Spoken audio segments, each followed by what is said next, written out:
Welcome back.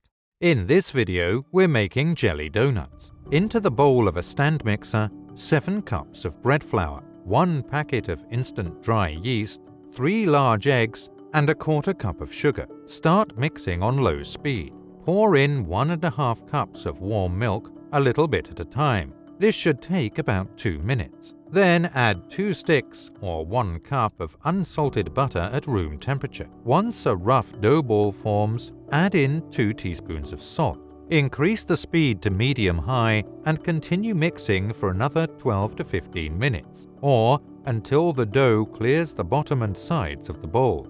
Flour your work surface area. Turn out your dough. Form it into a dough ball. Place into a greased bowl. Cover and place into the refrigerator overnight. Onto a clean work surface area, turn out your dough. Divide into 12 equal-sized pieces, or about 70 to 80 grams each. Roll each piece into rounds. Place onto parchment paper-lined baking sheets greased with pan. Cover and let proof for 1 hour, or until doubled in size. Into a deep fryer they go at 350 degrees for 5 minutes per side, or until nicely golden brown and puffy. Once they have cooled completely, coat them all over in sugar. If you don't let them cool, the sugar will melt right off.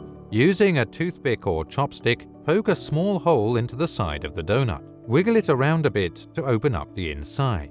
Pipe in the jelly of your choice. I'm using strawberry. You should be able to get about 1 to 2 tablespoons of jelly into each donut. And there we have it, jelly donuts. That's it for today, guys. Drop a like and a comment below. Subscribe if you're new. I'll see you next time.